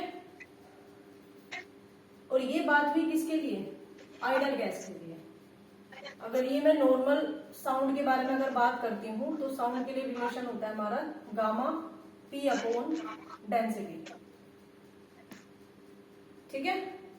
तो अगर साउंड जो है हमारे किसी आइडल गैस के अंदर फ्लो कर रही है, आइडल गैस के थ्रू पास हो रही है, तो इन दोनों का क्या हो जाएगा, रिलेशन, इनका रिलेशन ये हो जाएगा,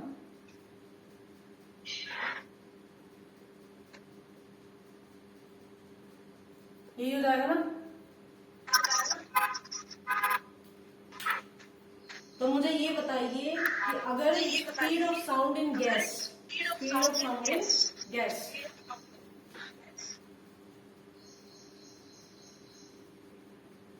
और कौन सी गैस के बारे में बात हो रही है, ये आइडल के बारे में, क्या ये प्रेशर पे और क्या ये डेंसिटी पे डिपेंड कर रही है।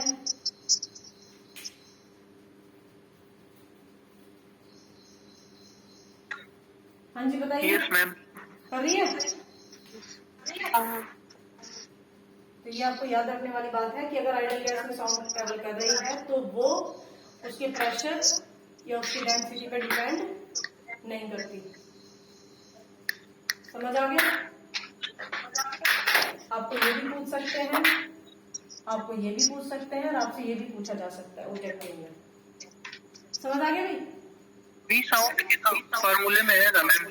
हाँ, ये फॉर्मूले में आएगा, लेकिन अभी हम बात कर रहे हैं आइडल गैस की। तो पी आइडल गैस का प्रेशर है और डेंसिटी आइडल गैस की डेंसिटी आ रही है। तो जब साउंड आइडल गैस में ट्रेवल करेगी तब उसके प्रेशर या डेंसिटी पे उसको कोई भी इफेक्ट नहीं पड़ेगा। जो मैं ये बताना चाह रही हूँ वो ये है। समझ आ गया भाई सबको? मैम एक बार फिर से बता दीजिए। मैंने ये बताया कि देखिए, ये जो पी है ये प्रेशर है भाई। साउंड जो है मीडियम में ट्रेवल करती है ना। अभी हम इसको कौन सा मीडियम प्रोवाइड कर रहे हैं? आइडल गैस का। तो ये प्रेशर किसका हुआ? आइडल गैस के प्रेशर की बात कर रहे हैं। और डेंसिटी भी किसकी हुई? ये भी आइडल गैस की हुई। तो हमने आइडल गैस के लिए निकाला स्पीड और हमने स्पीड साउंड के लिए, और दोनों का हमने रेशियो ले लिया कंपेयर करने के लिए कि जब इसमें ट्रेवल करेगी तो क्या इफेक्ट आएगा। तो हमने ये देखा कि प्रेशर डेंसिटी पे ये बिल्कुल भी डिपेंड नहीं कर रही है। प्रेशर चाहे आपका 1 ATM हो या 100 ATM हो, जो उसकी स्पीड है वो वही रहेगी। ठीक है, लेकिन ये बात हो रही है कांस्टेंट टेम्परेचर पे। ठीक है, क्योंकि अगर मैम टेम्परेचर तो साउंड की स्पीड होगी जो, हाँ जी मैम जो साउंड की स्पीड होगी आइडियल गैस में वो तो फिर फिक्स होनी चाहिए, कांस्टेंट होनी चाहिए हमेशा के लिए। हाँ जी, एक पर्टिकुलर टेम्परेचर पे तो किस पे कांस्टेंट डिपेंड करेगी? मैंने वही तो बताया। अगर टेम्परेचर कांस्टेंट होगा वो कांस्टेंट होगी वैल्यू। अगर आप दूसरे टेम्परेचर पे देखोगे तो वो यूनिकली डिफाइंड दूसरे वैल्यू पे भी होगी। अच्छा अच्छा, ठीक क्या है? गामा की वैल्यू पर डिपेंड करेगी क्या? हाँ जी बिल्कुल करेगी। मोनोएटॉमिक है या डाइएटॉमिक है, इस पे डिपेंड करेगी क्या? बिल्कुल करेगी। यहाँ से दो ही चीजों पे डिपेंड कर रही है, इस पे और इस पे। और ये हमारी डिपेंड कर जाती है उसके टेम्परेचर पे। ठीक है, इसीलिए हम बात कर रहे हैं कि कांस्टेंट टेम्परेचर के लिए हम बात कर रहे हैं। डाई मोनो तो यहाँ से हमें पता लग ही जाएगा। क्लियर है भाई सबको? Yes ma'am. चलिए तो फिर थोड़े से न्यूमेरिकल कर लिए जाए।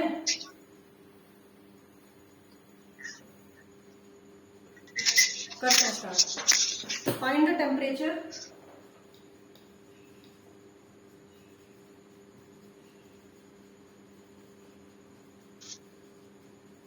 at which RMS speed.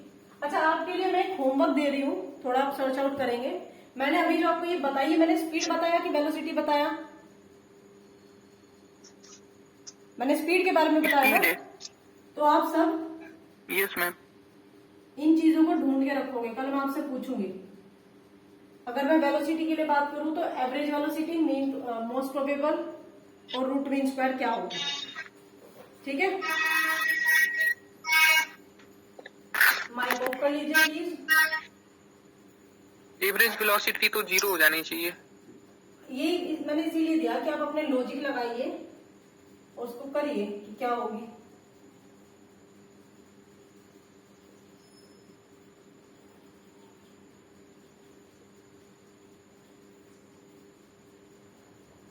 Constant pressure की हम बात कर रहे हैं। ये आपको देख लीजिए, इसको करिए।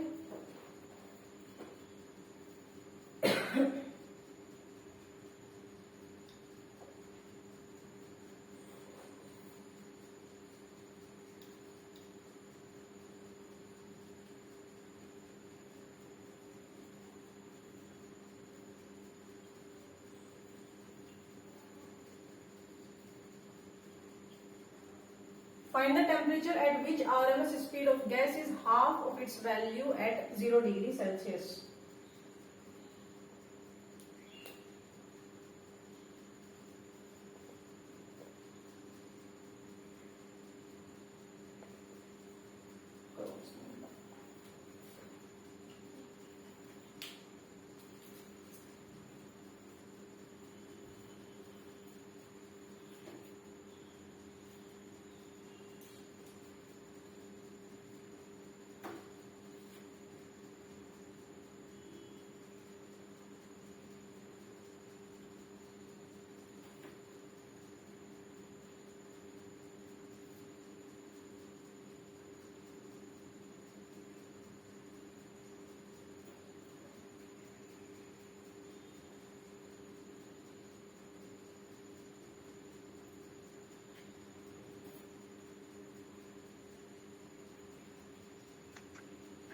पहले का 68.25 केल्विन आएगा। Let me check.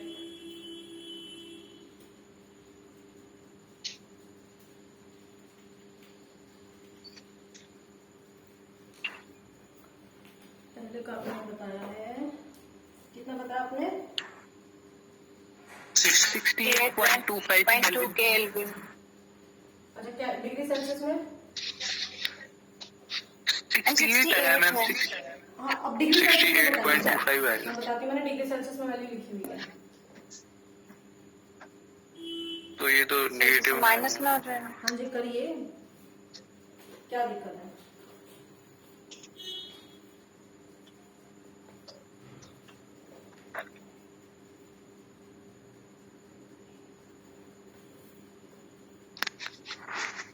माइनस के 204 डिग्री 0.75 डिग्री सेल्सियस आएगा। ठीक है, बिल्कुल।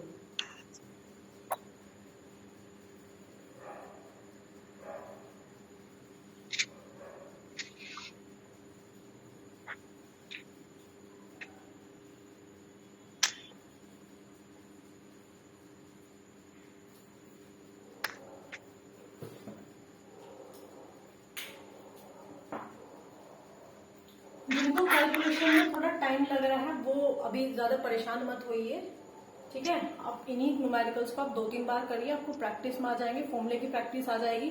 जब हम वापस रिवीजन पे आएंगे तो मोर फोकस हम न्यूमेरिकल्स पे करेंगे, ठीक है?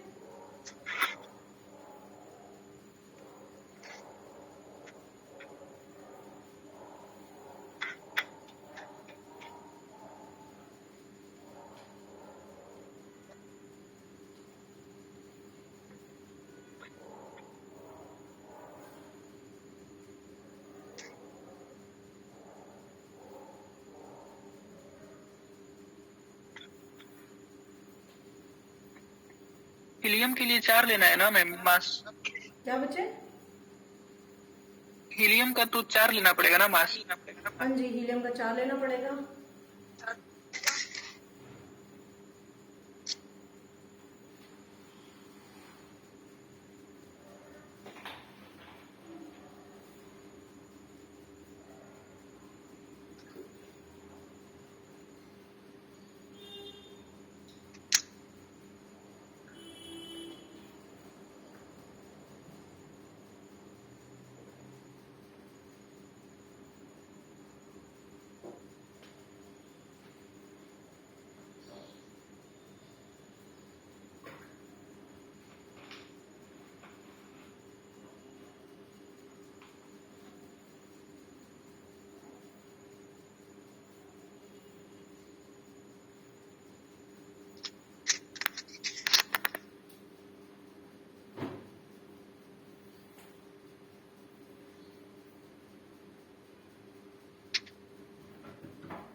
ये तो कैलकुलेटर से करना पड़ेगा मैम।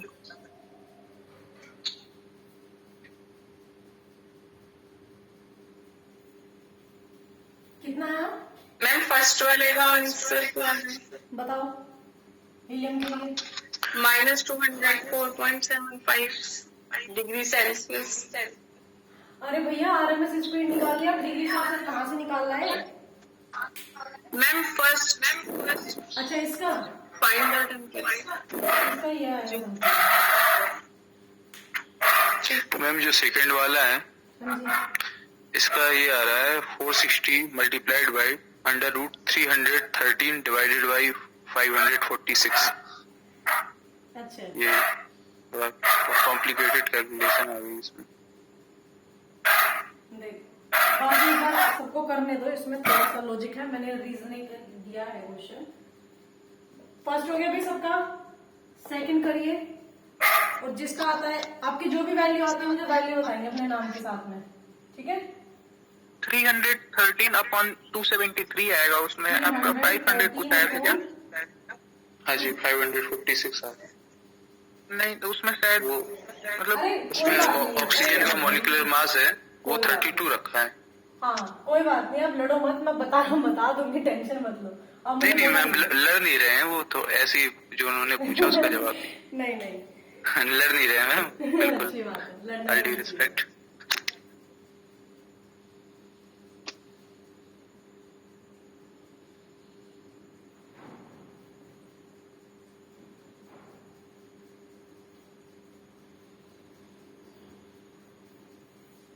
अच्छा मुझे ये बताओ, सच में इस पे, इन दो बातों पे किस किसने ध्यान दिया?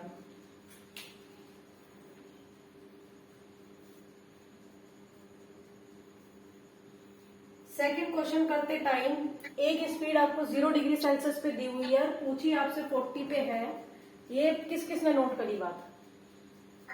ये बस ऐसे शुरू हो गए सीधा मोलिकुलर मास। अभी जो ऑक्सीजन की आरएमएस आपको दी हुई है ना, वो 0 पे है और पूछी आपसे है बाकियों की 40 पे। तो पहले आप ऑक्सीजन की 40 पे तो निकालो। समझ में आई बात? जब आप ऑक्सीजन की 40 पे निकालोगे तब हीलियम की और आर्गन की उससे कंपेयर करना मोलिकुलर मास से।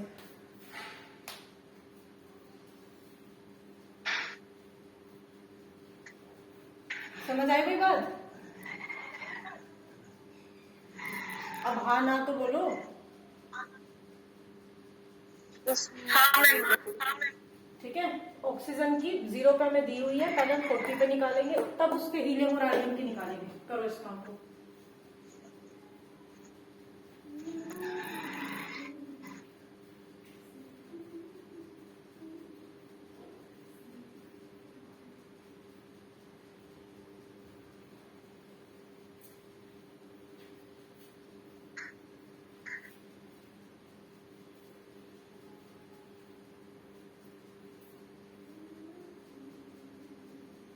थोड़ा कॉम्प्लिकेटेड कैलकुलेशन आएगा मैम इसका।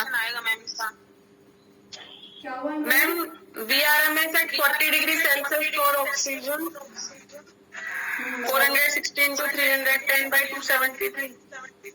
हाँ तो वो 492.5 आ रही है। अब इससे बाकी की निकालिए। बट आरएमएस के लिए आप यही चीज इसमें कैलकुलेटिव होती है, क्योंकि टेम्परेचर की वैल्यूज इतनी उल्टी सीधी आती है, वो निकालना, उसका रूट निकालना, तो यहाँ पे आपको कैलकुलेशन की बहुत जरूरत पड़ेगी। ठीक है, क्वेश्चन डिफिकल्ट नहीं होते, बट उनकी डिजिट इतनी अच्छी हो जाती है कि वो थोड़े से कैलकुलेटिव से लगते हैं हमें।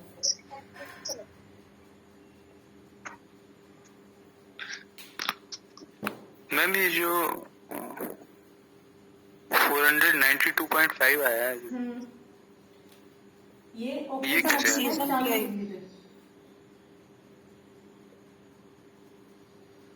अच्छा हीलियम आर्गन की आप निकालिए।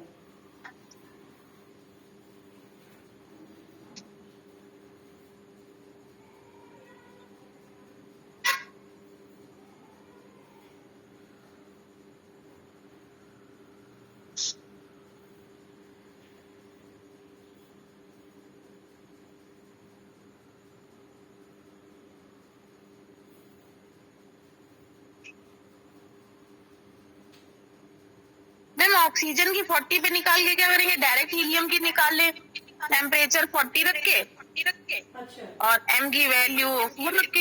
हाँ बिल्कुल निकाल लो, वो काम कर लो। आपको टेम्परेचर और मास दोनों की वैल्यूज रखनी पड़ेगी, रखना कोई दिक्कत नहीं है।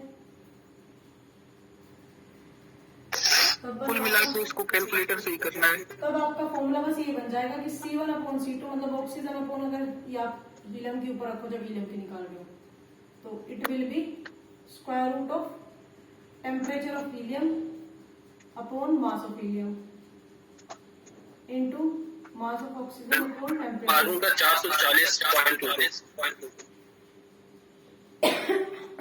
आर्गन का, आर्गन का ठीक है आपका 440।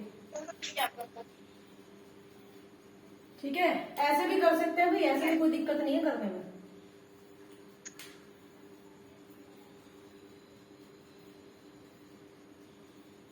ये आर्गन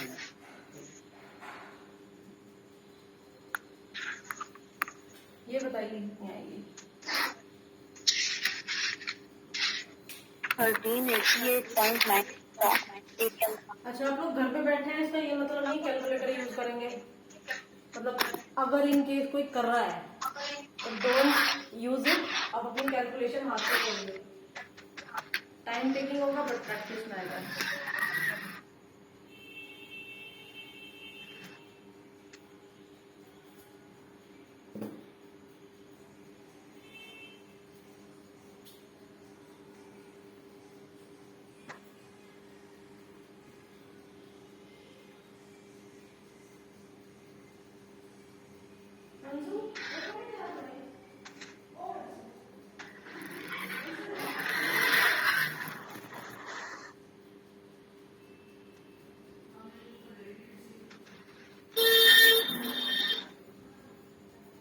आया भाई किसी का?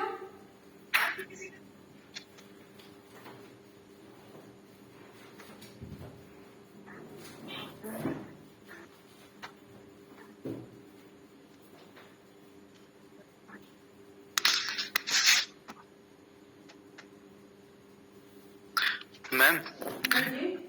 ये जो क्वेश्चन है थोड़ा ये पल्ले पड़ नहीं रहा अच्छे से।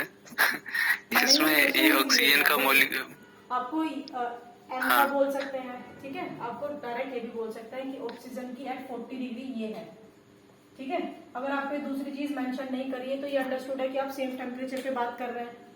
अगर ऐसा है मैम इसमें ये समझ नहीं आ रहा है कि जैसे पहले पार्ट में ऑक्सीजन की RMS स्पीड दे दी गई है हाँ। 40 डिग्री सेल्सियस पर, ठीक है। तो और फिर निकालना है हीलियम और आर्गन की। हाँ जी। अब चूंकि आर्गन का हमें मॉलिक्यूलर वेट नहीं पता है। नहीं, आप एटॉमिक पे जितना आपको पता है उस पे जाइए ना। नंबर कितना होता है आर्गन का? नंबर भी याद नहीं है। आर्गन का 4 और आर्गन का 20 हो जाएगा। आर्गन का 20 होता है। हीलियम, नियोन, आर्गन आर्गन का 40 वेट, आई मीन 9 समथिंग होता इसका है। 40 होता है। मैम क्या ये गिवन होगा या ऐसे नहीं, मतलब या ऐसे कोई निकालेंगे? given नहीं। आर्गन का 18 होता है शायद एटॉमिक नंबर, हाँ, इसका Atomic मास weight 40 होता है और ये आपको गिवन नहीं होगा। आप क्योंकि उसको ये भी- इनर्ट गैस है मैम। आर्गन तो इसका 18 ही होता है हाँ शायद। हाँ, सुनिए, इसका होता 40 है। 40 लेकिन अगर आप इसका डबल से भी करेंगे, यूजुअली क्या होता है, except few expansion like hydrogen and nitrogen, 1 से लेके जब हम 20 तक की मोलर मास करते हैं ना, तो उसमें जो इवन होता है वो तो जस्ट अपना डबल हो जाता है और ओड हो जाता है डबल प्लस 1। ये जनरली एक पैटर्न फॉलो होता है अगर हम न्यूमेरिकल्स में देखें, पॉइंट में ना जाए, ठीक है। लेकिन अगर आपको जो चलो 40 याद नहीं है, आपको इसका पोजीशन तो पता है ना, 18 होता है, 36 तो होगा ही होगा कम से कम, तो आपकी तब भी अप्रोक्सीमेट मैम, वैल्यू तो आ ही जाएगी। ठीक है मैम। पॉइंट ये है तो इसमें फिर ऊपर वाले पार्ट का यूज क्या हुआ जो हमें इसका मॉलिक्यूलर वेट रखना ही है, टेम्परेचर हमको दे ही दिया गया है, हाँ, फिर ऊपर वाले लेकिन पार्ट का हमें मैंने क्या आपको यूज ये है इस क्वेश्चन वाले का? दिए, मैंने आपको ये 3 क्वेश्चन कंबाइन करके दिए। ये आपको पैटर्न समझ आ गया? मुझे अभी तक इतना तो पता है कि भाई आप ये वाली चीजें तो कर ही लोगे कि भाई ये M2 अपॉन M1 है, हाँ मैम। ये तो कर ही लोगे, और आप ये भी कर ही लोगे कि T1 अपॉन T2 है, ठीक है। आपके ठीक है। थोड़ा माइंड पे जोर पड़े, आप थोड़ा कंफर्ट लेवल से बाहर निकले, इसीलिए मैंने इस क्वेश्चन को दिया। कॉपी में मैंने क्वेश्चन नंबर 5 लिखा हुआ है वैसे, बट ये क्वेश्चन मैंने आपको दिया क्यों? क्योंकि इसमें एक साथ अब कई चीजें हो जाएंगी। आप पहले या तो आप ये डायरेक्ट ये फॉर्मूले लगा लीजिए, ठीक है, या फिर आप उसको इस 40 पे लाके तब डायरेक्ट कर लीजिए, दोनों मर्जी आपकी है। बट यस, ये थोड़ा सा कैलकुलेटिव है, आपको आइडिया हो जाएगा कि हाँ भाई हमें इतनी कैलकुलेशन भी करनी पड़ सकती है। आप बिल्कुल कंफर्ट लेवल में ना रहे कि बस इतना ही रहेगा P1 V1 is equal to P2 V2, ठीक है। तो ये जस्ट आपके लेवल को थोड़ा सा आप करने के लिए मैंने न्यूमेरिकल दिया। अदरवाइज ये 3 क्वेश्चन का कॉम्बिनेशन है। पहले तो यही कि ऑक्सीजन की ऊपर जैसे ही कि 0 पे दी हुई है 40 पे निकालो, पहला क्वेश्चन हो गया। दूसरा हीलियम के निकालो और नेक्स्ट हो जाएगा आर्गन के लिए निकालो, ठीक है। तो बेसिकली मतलब कि तीनों इंडिविजुअली ही निकालनी है, हाँ इसमें जी। गिवन कुछ नहीं है, मतलब गिवन सिर्फ डेटा है। इंडिविजुअली ही निकालनी है, ओके। ठीक है। ये मैंने 3 क्वेश्चंस को बेसिकली कंबाइन करा है इसमें, क्योंकि ये तो आप लगा लोगे मैं इसके कितने भी क्वेश्चन दे दूं, लेकिन आपने किसी ने भी इस बात पे ध्यान नहीं दिया होगा, मुझे पक्का पक्का पता है।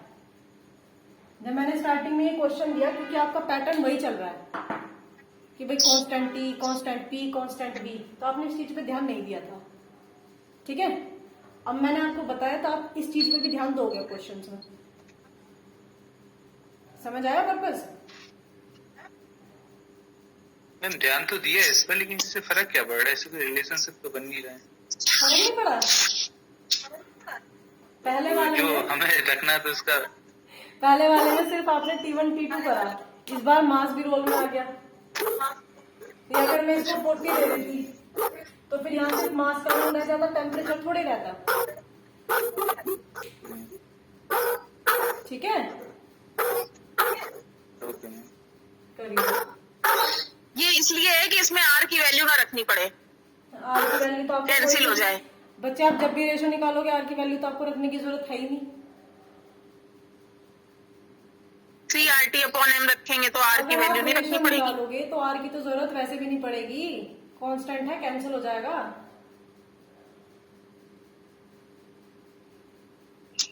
समझ में नहीं आया? मैम आंसर हीलियम का बता T1 का क्या हो दीजिए। जाएगा? 3R/T1 upon M1। C2 क्या हो जाएगा? M2 upon 3R/T2। तो ये 3R तो वैसे भी कैंसिल हो जाएगा। नहीं, ये कह रहे हैं मैम जैसे डायरेक्ट अगर निकाले ना C1 C2 अपॉन करे तो। नहीं, हाँ वो कर सकते हैं, पर टेम्परेचर तो आपको दिया हुआ है तब भी निकालना पड़ेगा। टेम्परेचर R उस पर निकाल सकते हैं, वो कैलकुलेटिव हो जाएगा आपके लिए थोड़ा। पहले इतनी सारी मल्टीप्लाई, फिर डिवाइड, तब स्क्वायर रूट। ये समझ आ गई? बताओ। मैम फिर T1/T2 तो कैंसिल हो जाएगा ना जब सेम टेम्परेचर, यदि हम ऑक्सीजन के रेस्पेक्ट में निकाल रहे हैं तो। हाँ जी, सेम, इसीलिए तो वहां पे सिर्फ T1 T2 की बात हुई है। अलग अलग टेम्परेचर है बच्चे, एक 0 है, एक 40 है, एक T1 है, एक T2 जब है। हमने फाइंड आउट कर लिया ऑक्सीजन का 40 पर, तब तो T1/T2। तभी तो मैंने बताया, तब आपको टेम्परेचर का कॉन्सेप्ट यूज करने की जरूरत नहीं है, तब आप मास का जाओगे, तब आप इसकी बात करोगे ना। लेकिन अगर आप पहले कन्वर्ट नहीं करते हो तभी यहीं पे आपके ये कॉन्सेप्ट हो, मल्टीप्लाई कर लो। बट ये मैंने इसलिए आपको पहले बताया क्योंकि आपको अभी तो प्रैक्टिस कर रहे हो, क्वेश्चन में तो आप डायरेक्ट यही कर सकते हो, कोई दिक्कत नहीं है। बट आपको आर्गन की भी निकालनी है तो फिर सेम कैलकुलेशन आप करोगे, इससे अच्छा पहले करके रख लो। ठीक है, समझ आया?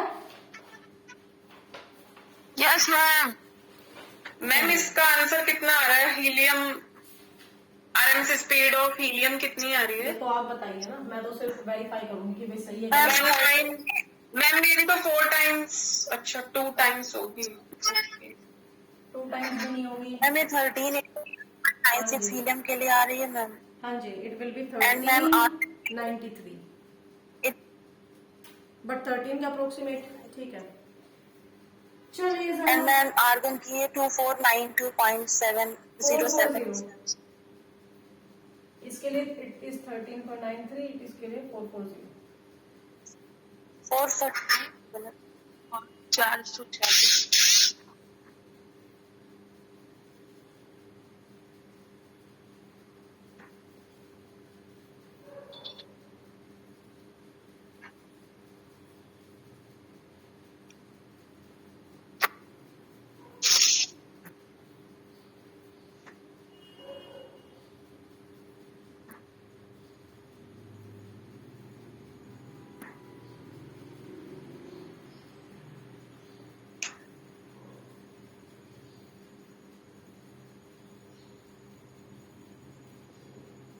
करिए।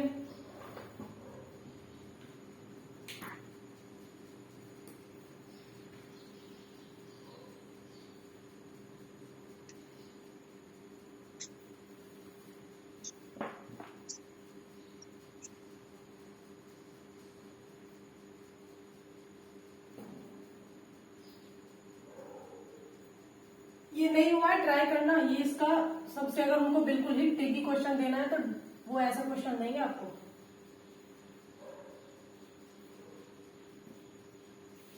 मैं आपको हर एक्सपेक्ट से प्रिपेयर करा रही हूँ कि अगर आपका डिफिकल्ट आ जाता है या आपका इजी आ जाता है।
मैम पहले वाले क्वेश्चन में हाइड्रोजन मॉलिक्यूल का टेम्परेचर बताना पड़ेगा ना?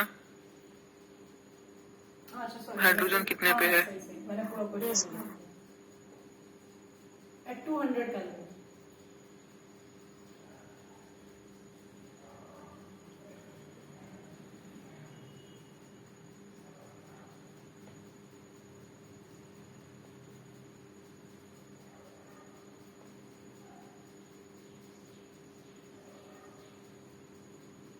ये आपका होमवर्क है, जिसको यहाँ ट्राई करना है यहाँ कर सकता है, होमवर्क से ट्राई करना है होमवर्क से ट्राई कर सकता है। प्लस जिस 0-40 डिग्री वाला 2-3 बार न्यूमेरिकल जरूर प्रैक्टिस करेंगे।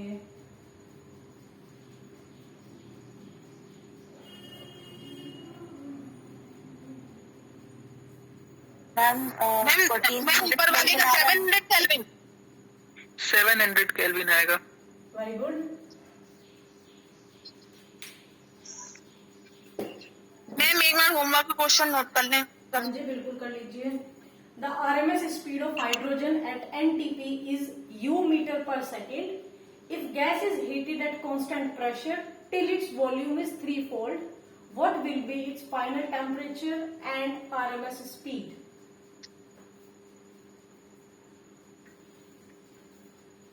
और आपका होमवर्क क्या है?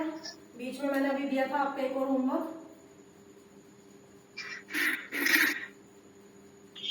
मोस्ट प्रोबेबल वेलोसिटी,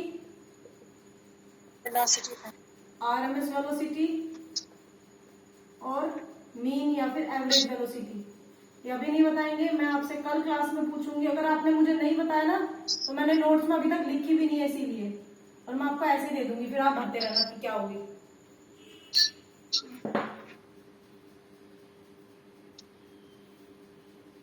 मैम ये 3-fold का क्या मतलब है? 3-fold 3 times thrice. जी मैम।